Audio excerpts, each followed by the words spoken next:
Hello, and welcome to Confidently Wrong, a show by regular dudes talking with confidence about content we have no right to speak about with any kind of authority, but do it anyway.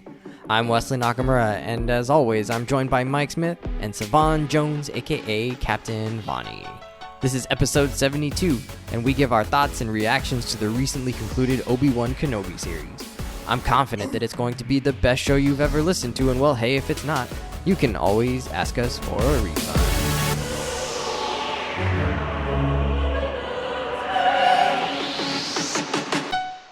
Incredible! Hey, gentlemen.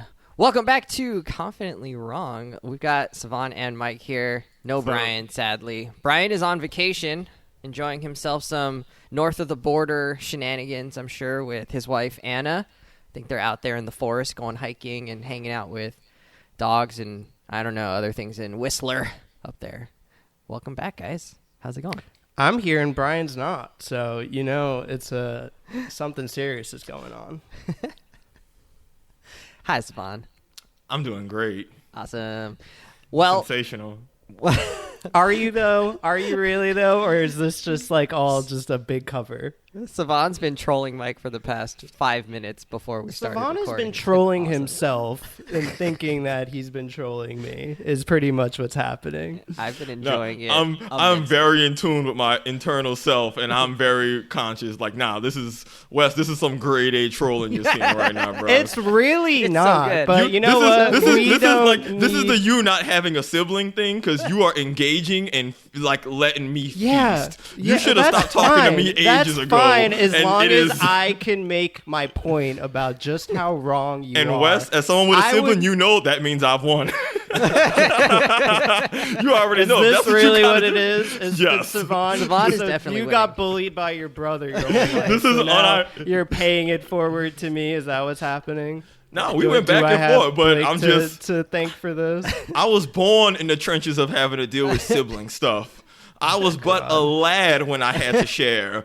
You're just learning the art of getting trolled. So then, what is trolled. the secret? Just don't contribute anything. The real key is hard is to not engage. I have friends who just don't engage, and I can't troll them because they don't entertain my nonsense. But you have to entertain my nonsense because you can't let something that you feel is wrong go uncorrected, which I'm leveraging to troll you. So if I just make, if I just say some objectively dumb shit, it's like, all right, he's gonna be right. He wants to be right. Everyone listening to this is getting to unravel me and Savon's relationship right now because I have not only does Savon troll me when he's trying to, but also just his attitude towards life is more upsetting towards me. No, you ever notice, like, Wes, you ever notice Kendall and Tyler don't really get trolled by me because they don't even entertain my nonsense because they already know, oh, Savon just saying dumb shit. Yo, don't even entertain this nonsense. So that's the key then. So from this day forward, I just don't entertain it. And if you legit, but here's the thing. Can you overcome your nature of not entertaining it? I don't think you can. I think it's easier for me than it is for you. Mike, this is free therapy, bro. I know. Yeah, we don't even. I mean, also you good. If you didn't have a sibling, you don't need that skill. Like you good. You made it. You married and engaged and got a dog, got a crib. I know, but I have you made it to the end game. Until I have other friends I can play video games with consistently, I'm gonna have to deal with your shit. So. Oh yeah. Well, I'm giving you free game. Just don't engage. All right, well then we'll check back on this. You're a teacher. That's the first thing they teach you. Don't engage. Well, I'm not expecting to have to employ classroom management techniques with a 30-year-old man. First of all, I'm 29. Two, you taught long enough to know that the kids act exactly the way adults do. Nothing changes except your responsibilities. When I leave stuff at work, oh my God, I'm not adults do the same stuff kids do. Right now, but Savon has been working at it for way too long. Oh no, I'm talking. You think they don't have? What? You think adults at your job don't do the same stuff? Oh, absolutely, 100%. I'm saying adults is the same as kids. They just okay. older. No, so we're gonna have to check back on this in a couple weeks, and we're gonna see my progress in terms of not engaging with Savon. Sometimes the behavior looks different, but same effect. Yeah. We're just all. Oh my God. Okay. Yep. Look, you about to say what I had to say. Look, I got him, coach. Oh man, it's a great Sunday, y'all. What are we talking about today, Wes? We're gonna talk about Obi-Wan wrapped up a couple of weeks ago. We're a little bit late to the party. I was out of town, and so we decided to hold off a week. So we'll talk about Obi-Wan, and then We all went to see Thor, Love and Thunder. We did the homework, guys. High five to us. Yes. High five. So I want to go see. All right, we'll talk about that. All right. So all spoilers in this show. Obi-Wan, spoilers from the get-go. Thor, we're going to do spoilers from the get-go. So if you haven't seen those things, go ahead and check them out and then come back to us. Or if you don't mind spoilers, just hang on and hear what we have to say because, it's sure to be some, idiosyncrasies happening here. So let's start with Obi-Wan. 6 episodes in this limited series. It came to an end a couple of weeks ago. Savon's big wondering at the beginning, and I think it was the right wondering, was whether Obi-Wan could carry a project as the lead character, and I think we pretty much got our answer. So as the spoilers are coming, what did you think? Savon, how would you evaluate Obi-Wan as a primary lead character hosting his own project? So here's the thing. I want to do the math on the numbers, and I'm sure he probably got the most screen time, but a lot of other characters got, I think, a pretty comparable amount of screen time to him to where, yes, he's the lead, but I don't feel like he had to put the show on his back lead-wise the way maybe Oscar Isaac did in Moon Knight, in terms of just how much of the plot is focused on them. That being said, I think for what they gave him, Obi-Wan did a great job. My biggest concern was, he's always kind of a secondary character to the main people, and that works for him. I feel like he was the primary character, but I don't feel like he was the front and center stage focus either, which was a good call because characters like Reva and Vader and even Leia get very significant amounts of screen time and development, arguably as much, if not more, than Obi-Wan. And a lot of his best scenes are shared with them. So did he work as the lead? Yes, but I don't think he was put into that put the team on your back lead role that maybe some other shows have. I think that's the right call, though. But I don't think that's a bad thing because my general feelings about Obi-Wan's character are fine. He still doesn't have enough conflict to make that be all the show is about. But I thought how they balanced that with other people and tied it in worked fine. So he wasn't the LeBron James of the team, but he was still, the first option, and it worked. To me, I think what you're saying is kind of right, but I would only disagree on the part where he was the main character. I mean, he really, to me, I thought he really was who the show was wrapped around. And I know, he other people got their screen time. I think he did get a majority of the time. Yeah, like you said, like we could go back and do the math, but that's not our style, so we're not going to go do that. Just in my recollection and feeling of the show, he was in every scene for the most part, unless they were just with Vader and the Empire or something like that. I thought that it was really the strength of Ewan McGregor's acting that really carried this effort forward. I don't know that if you had centered this around a weaker actor, if actually it would have worked as well as him as a lead. The emotions that he can show in his eyes and his face when they did those long shots just on him were powerful. They were intriguing. So much passed through his mind that you could see what he was thinking. That's what, to me, made this possible as a project, a standalone, something that was just Obi-Wan centered, rather than something that was more ensemble or something that was focused on a different character like Luke or something like that. So really, I think big props for me to Ewan McGregor as the actor here. I thought he brought 100% of himself to this and or effort to this and really pulled it off really well. He raises the ceiling on the Obi-Wan character significantly, I'll agree, because I do feel like the Obi-Wan character on paper isn't as interesting as what you see when Ewan McGregor is actually doing the acting. So, maybe my issues are more from like a writing perspective, not an acting perspective. Because acting-wise, I agree, Ewan McGregor is a treasure. And, his ability to convey emotions definitely sold some really key moments in the show that... Well, you just made me think about like him in a live action versus Obi-Wan in Clone Wars, where it was just animated and, animated on a weekly basis, so they have to go pretty quick.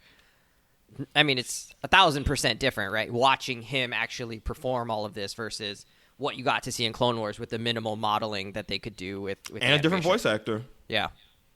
Mike? I guess, like, overall, the strength of the show was kind of leveraging, I think, kind of not just the character as a figure in, a TV show, but also kind of that... I think the whole ethos of the show and why Ewan McGregor joined it again was that he realized that even though the movies weren't critically well received when they came out, it was because that the audience they were really for were too young to be vocal about those movies. And obviously over time those movies have gone from like ironically funny to like our whole generation of being like, no, like sure they're kind of dumb at points, but like also I was a child when that came out, so that was the coolest shit in the world. Thank you. So No, I it was think pretty bad. You're pretty bad. Yeah. Well, no, I mean, look, obviously 1 and 2 have their issues. Everything in a has vacuum. issues.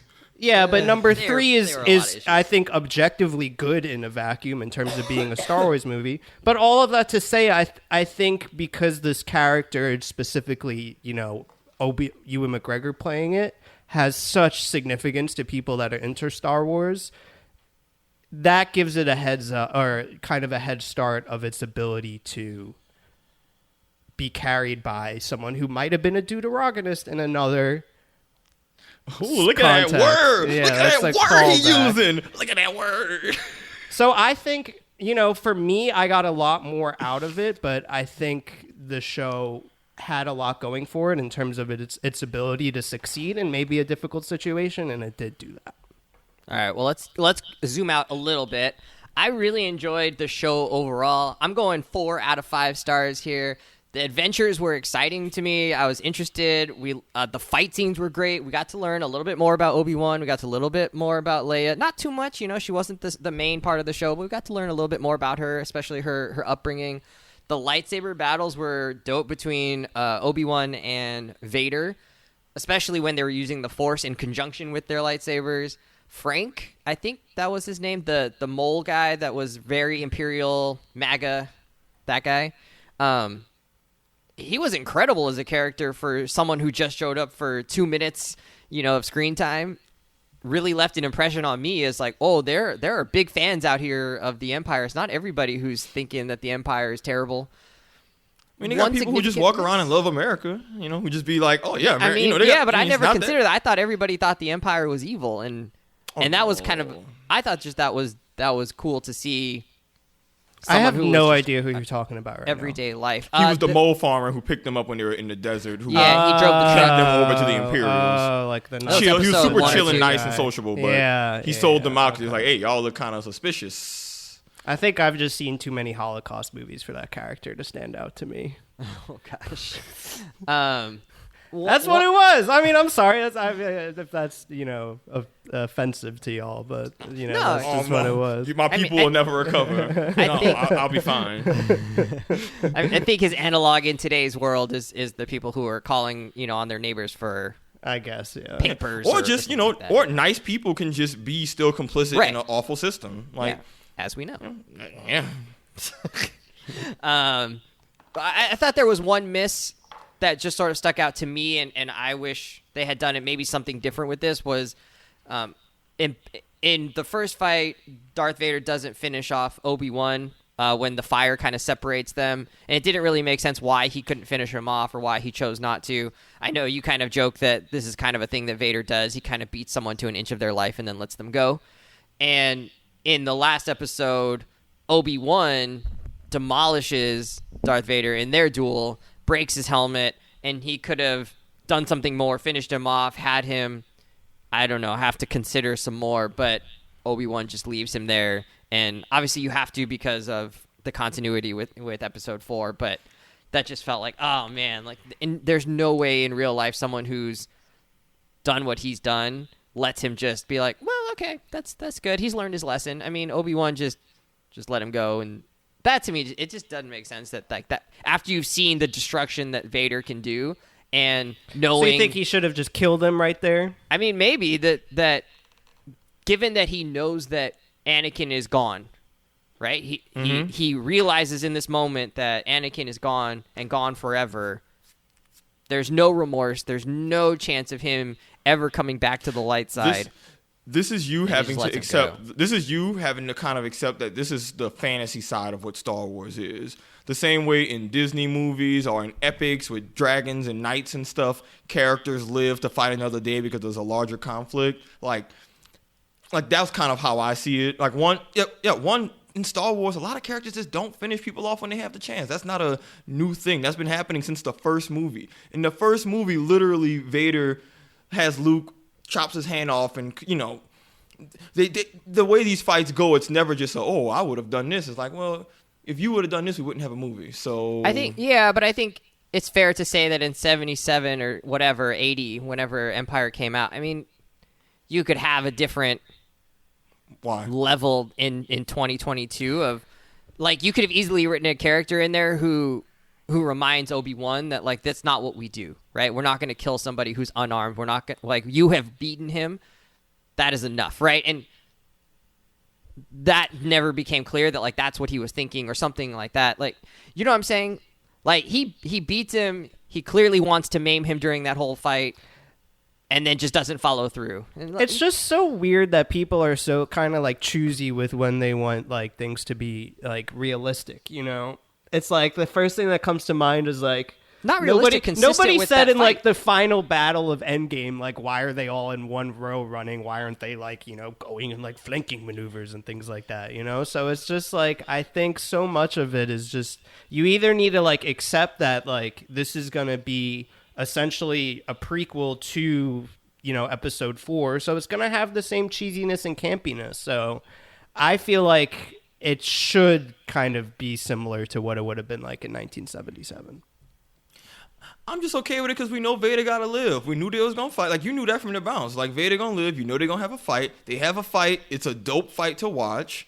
Vader's putting in work. Obi-Wan puts the work in back. He wins. Obi-Wan isn't known for just, you know, oh, you down. All right, cool, finish the job. That's not exactly the whole point of the Mustafar episode 3 bit, is that he didn't do that. So that is very much in line with Obi-Wan just, you know, hey, I'm just not out here just killing people who I clearly have the dub over. Like, he doesn't really do that. And then but even if you want to be super hyper-logic, right? Yeah. He was holding out hope to that point that he could get his mentee back, his friend but back. Him trying to save Anakin and kill Vader aren't the same thing. He gave up on saving Anakin. He defeated Vader, but it doesn't mean that, just because I can't save my friend who I know is gone, doesn't mean my instinct is, I'm going to just strike this dude down. Or I don't think that makes it any easier. But that's just one of those, like... He lightsabered the guy in the face. What was he hoping for? I mean... It's Star Wars, bro. People lightsaber all the time and don't die. Now we watch multiple people. You know, I mean, people got stabbed all the time. Like, a lightsaber, they clearly get away with the whole, it's a laser sword, so, it's not as fatal as... Honestly, lightsabers are probably less fatal than just a straight blade because they clearly seal wounds or something. Like, maybe the Jedi just need swords, actual swords. But I don't know. That wasn't the big deal to me. You gotta accept it for what it's meant to be. It stuck out to me. It didn't ruin the series or anything. I mean, at the end of the day, you do know that Vader has to live. I just wish they maybe had cleaned that up a little bit, just so it kind of smoothly felt like that was a little bit more genuine, given that they had literally just been 3 seconds ahead of that trying to kill each other. Mike, how'd you feel about the series overall? I think the point of this show was to be connective tissue between the trilogies and kind of using Obi-Wan as that, like, focal point. I think are these the only 2 trilogies you acknowledge that exist? Yes. The trilogies. Time is a flat circle or something. I don't... Because he's doing what they did with the prequels to us. Nice. We could dive in, but I'm not even going to engage that. I think that the show needed to do two things well, and it did both of them. I think it needed to connect Obi-Wan from episode 3 to episode 4 because that's, the same character, and it needed to actually develop Darth Vader as an independent person, separate from just Anakin joining the dark side, and then boom, we have a fully realized Darth Vader in the original trilogy, and it did that excellently well. And that was kind of, I think, the thing me and Savon kept coming back to when we were talking about the show, was like, this was the first time we got both sides of the coin with the character. We got to see him, like, he's really that much more powerful than everybody else, and we saw him, beat Reva with just the Force. We saw him wreck the ship. But then we also see that it's not a fully realized character. It's only been a few years since he became Darth Vader.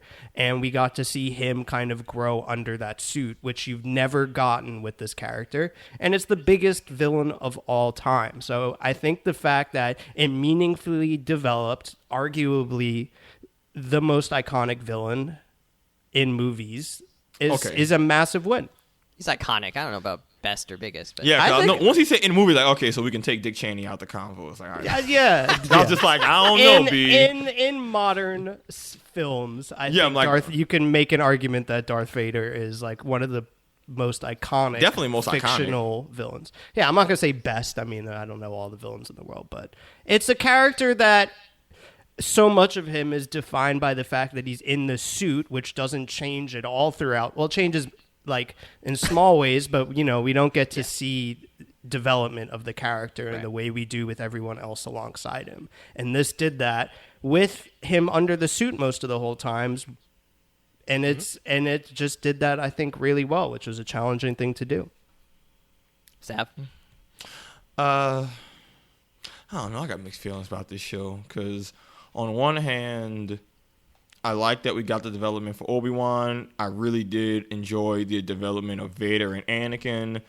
I think the show did a great job of, we're not going to get the ridiculous choreography from maybe the prequel trilogy in terms of Star Wars fights. Maybe those days are past, but I really liked how they've, just from a creative standpoint, incorporated the Force more into Jedi fighting. Clearly, that's something they want to lean into more, that they've done in newer projects more than older ones. It's like a subtle, but I think big creative decision that'll lead to really entertaining just Jedi conflict.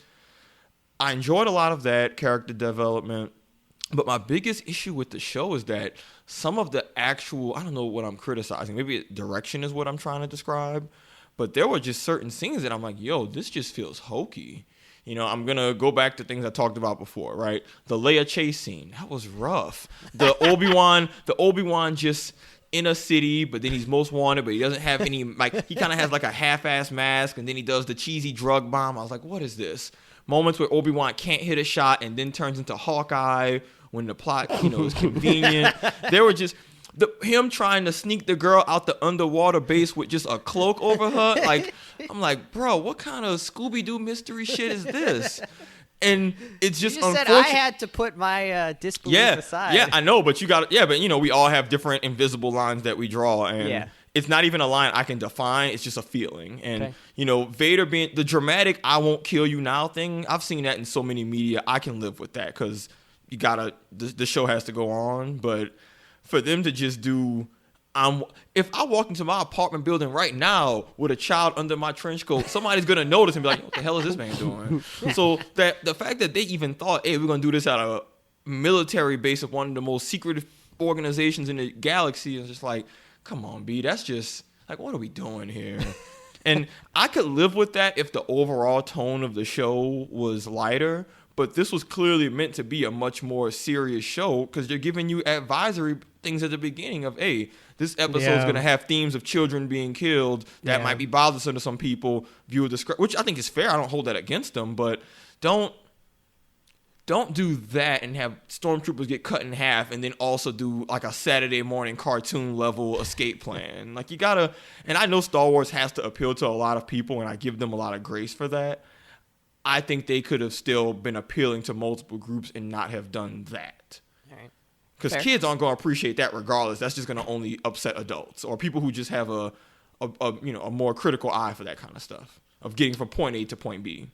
I'm glad you brought that stuff up. I think I've been talking to some people post the show or even during the middle of the show who really had a problem with some of those things that just really felt like you're stretching the believability of any of these scenarios. I think in addition to what you talked about, there was that scene where Tala was in the control room of some sort and she had her little communicator and Obi-Wan was talking to her, and there's Imperial officers sitting right next to her and not overhearing her talking about these things, and then she leaves the thing on the desk and finally kind of gets caught, but not really. I mean, it's just, you just had to stretch your believability that someone wouldn't be suspicious or hear what was happening on this, on this communicator. And it actually, I mean, Miles, friend of the show, said, I'm not only out on Obi-Wan, I'm actually out on Star Wars right now. That's it's just so strange to me. Yeah, he's like, it just hasn't been hitting. I'm not interested in these shows. Mando, Boba Fett, just really not getting into it, and he'd rather just, spend his time with the books and with the comics, given that he feels like those stories are coming together in a much more interesting way. My buddy Albert was really he's really mad about the the communicator scene. And are these things you're dinging them for? I mean, I think Savon, you are a little bit, right? You're saying, hey, it's not great that those things happen. It sort of took you out of it a little bit. Mike, are you? Well, go ahead. I'll say one thing just before you, Mike. And some of this, because I do believe in trying to be consistent in how I evaluate these shows. I think it's very silly to have this line for one show and then completely not apply it to another like similar show. So maybe I'll have to rewatch some older Star Wars movies, but maybe this is just part of just how Star Wars has always worked, where it's just, you're just going to have situations that feel silly that characters get out of. Because maybe I need to rewatch the original and maybe remind myself that their plan to infiltrate the Death Star and do all that is pretty far-fetched from the bounce, right? And but a farm boy blowing up the battle station. I think modern viewers... in stormtrooper outfits, so you couldn't really tell right away who they were. Yeah, and some of you have to rewatch the movie. Caught, right? They do get caught. They do. I think some of it is just, and maybe I'm guilty of this too, but I just think modern audiences have a harder time enjoying stuff. People nitpick on a level that just they didn't before. Yeah. You can replay scenes a million times when you couldn't before. Yep. In the movies, continuity errors or little things that were issues you pass by because you have to wait till it come on VHS, and then you got to still rewind it a million times to even catch it, right? Mm-hmm. Now, if anything's off, it's on the front page of Twitter hours after release. So some of it is, I think, maybe Star Wars is just under a much tighter lens of scrutiny than it did in the past, and maybe that's just how all modern media is. And maybe that's not a good thing, right? I mean, I don't think it's a good or a bad thing. I think it's just you have to be conscious of it, because I do think how hypercritical our media and culture is can make it hard for people to enjoy things that if there wasn't a bunch of folks on Twitter saying, hey, this sucks, they might just have enjoyed it on their own. Oh, for sure. So I think that might be a part of it. Like maybe we're just old and we didn't scrutinize Star Wars like this before because we was kids. And back then, if you weren't a kid, the bar just wasn't as high to hate on stuff. Mike? Agree. Yeah. All right. Well, let's. But the criticisms are legit though, because I'm still, as a viewer, I'm sitting there like, man, what the hell are these people doing? Yeah. I mean, like, there's a point at which it becomes I think too the much. example is the chase scene. Like it's, and I just think we also have to like look at it through the lens of like this stuff is made under these Disney studios now. Like that type of stupidity has been in every Disney show, Marvel and Star Wars, and I guess like if that's a deal breaker for people, I do respect that, but I don't think it's at the expense of the core kind of Star Wars we're getting. Agreed. Yeah, I agree with that. Yeah, it just adds for a little bit of excitement. You get why it sort of dragged out a little bit, and it's fine. It's not the end of the world. It's like, well, I'll take that chase scene over Ewoks. That's kind of where I'm at with it. Like, hey, rocks versus blasters, bro. Yeah, like, that's whenever I get hypercritical of Star Wars, I just tell myself the original trilogy had teddy bears throwing rocks against robots and winning. It's Star Wars. Just enjoy the ride, player.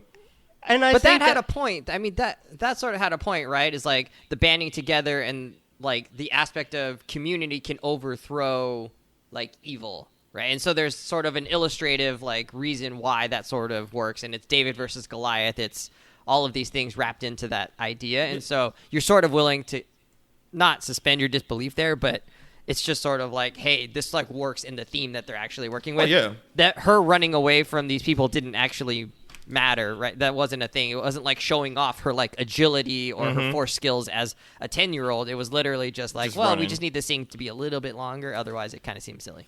Mm-hmm. I think, my like main kind of the way I think about it is that it's still a show for kids. Like it's Star Wars. It's always going to be geared. I don't know if I agree with that statement no more. I think I do. And I think like it ultimately is there to continually grow, and there's a reason Disney bought it, is because you can sell a shit ton of toys and all that type of stuff with it. So it's never going, even though we've grown up with it, which like my original point was that I think that's why why this show was able to be successful in the ways it was, because its audience like have 15 years of connection with it.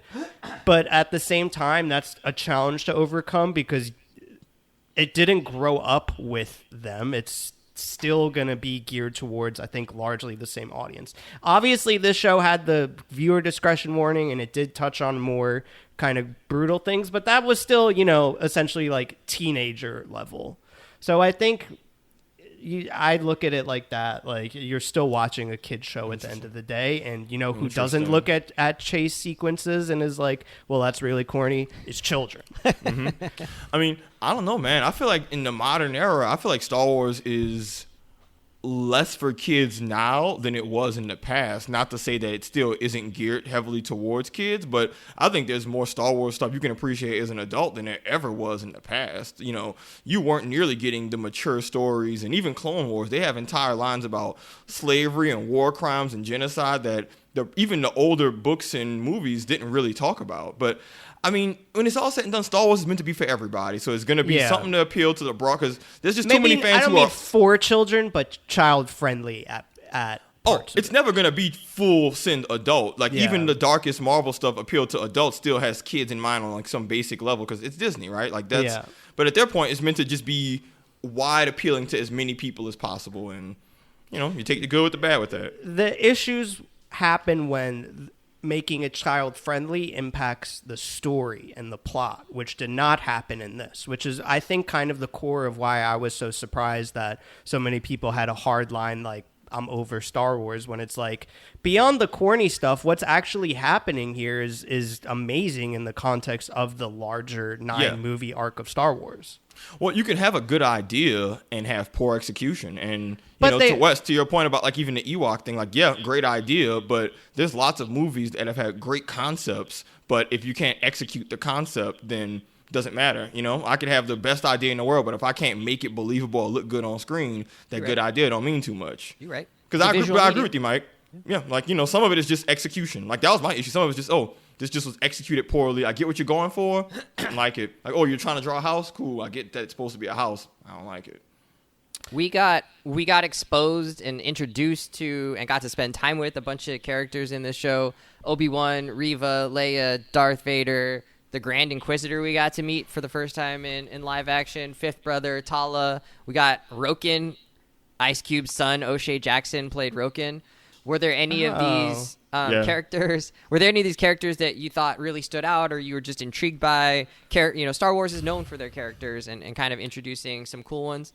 I don't know that anybody stood out on the level of Cad Bane for me on this one. Maybe Reva was kind of cool. Cad Bane from Book of Boba Fett? Yeah. Well, and from Clone Wars, but... Yeah. No, I know, but he stood out to you? Yeah, I love Cad Bane. In Book of Boba Fett, he stood out to you? Yeah, I like him.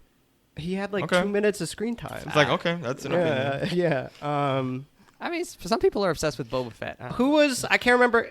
Here's the thing. It's like, I'm not going to remember anything outside of the Darth Vader Obi-Wan conflict in a year. Cool. I remember. Cool. Reva stood out. I think I had multiple conversations with Savon and Katz of that I wasn't fully bought into the character because I think she didn't get good writing for a lot of it, but the way her arc ended, I think, made the whole story, her whole character arc, awesome. And I think diving into an Inquisitor and really connecting it with what led to her being a character, that's peak Star Wars, dude. That's so cool. It's and connecting it to Order 66.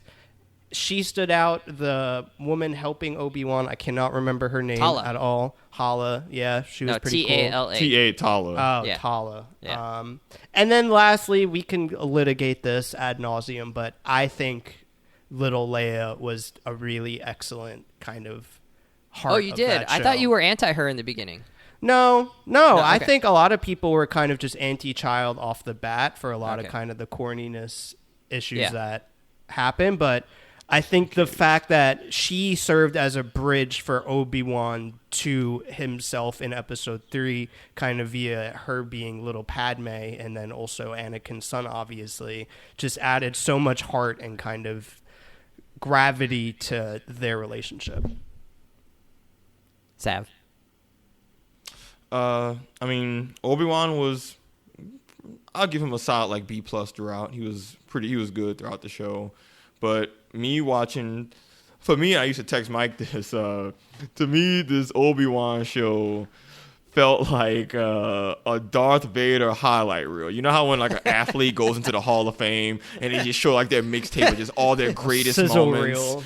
And it's just a reel of just, from 3, the touchdown. I felt like this show was just a bunch of just Vader highlight reels. Like, my homie had the flashback with Anakin. Homie came through the town just breaking necks. Homie had the fight with Reva where he just pure Stopped her disrespect. lightsaber in his hand. He never used his sword that entire fight. That's how And it took hers, right? Yeah, Didn't he he take her used sword? the Force to fight her, then took her sword, broke it into 2, gave her one of the swords and said, all right, now we'll fight with, I'll take one of yours. Just a master class in just why it's better to disrespect than to outright kill. Like, Mike, that's big For Honor energy in that fight. Big is just like, no, I'm making a point. I've been on the, I've been on the receiving end. Yeah, it's not about winning the fight. It's about sending a message and making a point. So Vader just had highlights, and I really enjoyed that. Really big low light at the end. He did fumble the bag. He fumbled like a 3-1 lead and had it and lost. Didn't finish his food. Did not. But and I've said this before, I've been very adamant. I loved Reva. She was a wild card who was thrown into this show. I wasn't super excited about just a solely Obi-Wan Anakin-based conflict because we've gotten that for so much of Star Wars. So to throw in just this wild card character with a wild card backstory that still ties into the larger stuff, but she still has her own conflict and whatnot, I loved it. Like, I enjoyed her arc throughout. She was probably my favorite character just because I didn't know what she was going to do next. Obi-Wan, I know about how he works. I kind of know how his brain is. Anakin, same deal. For her, I didn't know what was going on. I'm like, is she going to kill these people? I don't know. Is she going to maim this dude? Maybe. Is she going to kill the kid? I mean, clearly she can't because the kid lives on. But like, it was... Yeah. Yeah, is she just going to go for it? I enjoyed having a character who had conflict, who I just couldn't easily read their motivations. Even though I knew I couldn't read her motivations, so it made her really fun to watch, and that engaged me in the show. That kept me hooked in the show when I wasn't solely brought into just the Obi-Wan Anakin stuff. It was a good palate cleanser for that conflict. Cool. Leia, I was pretty neutral to. I don't think she was bad. I thought she would be bad. She wasn't, so I'll give her props just on that. I think there were some moments where they gave her a little too much to do, like having to open the hangar doors. I was like, I can't, right? Still I a can't child. Like, y'all can't just have it where the dude just got to work on it himself and it take a long time, and y'all can't just do that. I'm trying to see if there's anybody else. Oh, we didn't put him on here. Your boy who was the fake Jedi. Oh yeah. Oh, Kumail. I hated that. I didn't add him in here. He was kind of a minor guy, You but can't yeah. be What was his in name? Can y'all say his name? Kumail Nanjiani. Oh, say it again. Kumail? Is it I think it's Nanjiani. I think so. Yeah, Well, he's great. It's just like you can't him. be in everything. Like, Yeah, but it's just like then I can only see you as an actor and not the character. He was the one humorous character in that show, and that was the little bit of humor that I needed for what was otherwise a pretty dreary show. So generally, I would agree with that statement. I think in the context of what this show was and the vibes and what he ended up being, which was still like competent and helpful, like that was the humor. That was the level of humor I needed in what was otherwise a pretty downer show. I don't know. It's just like I'm not even gonna. It's like No. I get it. Like, look, he got jacked for the Eternals. He's trying to just like take advantage of this and just like get as much of the Disney bag as possible, which I respect. But it's just like every time he comes on screen in one of these new projects, I expect it to be like the audience in a sitcom when like they introduce like the special celebrity guest. Everyone's just like, oh, I'm just like, oh my god, bro. It is hard to separate himself from his characters. He very much is just himself. But And I think it's just a shame because it's the same thing with like Michael Cera. It's like I think the dude can act way better than this like one note of comedy he does and everything. It's been the same since Silicon Valley, which he was amazing in Silicon Valley. But like, no, then you're not talking about Michael Cera. No, I'm talking about Kumail Nanjiani. Okay. I'm just saying they both like nailed it in their first thing, and people were like, "That's really funny. Do that again. That was really funny. Do that they were again." just playing themselves. Why are you mad? They securing. Why are you hating? I'm not securing the bag. I'm not hating on him. It's just like I get it. Like, look, if I do, you get it? Yeah, if I could take steroids, get jacked, and be in a couple Disney things, I would do that in a heartbeat. Like, all right. So why you baller blocking? I'm not. I'm just saying, in the context of this show, I was just like, you didn't think he fit. I didn't think that took away from it. That's what did it for you. Yeah, that was the one thing. Not the hey, you want some drugs? I don't even remember all time great Star Wars moment. I can like I just kind of, and we'll talk about this in Thor, and I think I'm giving you a hard time, when Curry had and I'm not engaging. See, I'm moving on. I think I lost my thought. Never mind. Go on. All right. Curry, Thor. Oh, yeah. I just think it's like now I'm at the point. It's just like the corny stuff, the stuff that is just kind of like cheesy Marvel, cheesy Star Wars. I just like brush over it, you know? It's just like part of it. And it doesn't really stand out to me. But that was so out of left field. It really did stand out to me. All right, like the trench coat stuff, I don't even remember any of that y'all were talking about. I'm serious. I do not. The only cheesy thing I remember is that chase because of the memes. I wasn't even on my phone. I swear to God, I just don't remember that stuff at this point, and I think it's like going to be the same thing with Thor we'll talk about. All right. Well, let's actually save Thor for a different show so we can put this one out as its own thing. It's already some like half an hour long, a little bit more than that. Yeah, so we'll we wrap could up do there. 15 minutes. We're bad at that. No. All right, y'all. Hit us up on socials at confidently_pod. This has been Confidently Wrong, but we're very right. Oh, also, a question for the viewers. Let them know, hey, how do you feel when it comes to just these fighting in movies? Do you want people to just finish their foes off and just do it quick and hyper efficient? Or do you like the dramatic flair of like, hey, I busted your ass, and now I'll see you next time I see you. I'm just curious. You know, some people really don't like that, and I love that. You gotta let them know, right? You gotta let them know. Disrespect is the ultimate victory. That's literally what you wrote in the Fondue announcement. Yeah, man. You ain't disrespecting. What are we even doing? All right, friends. We'll see you later.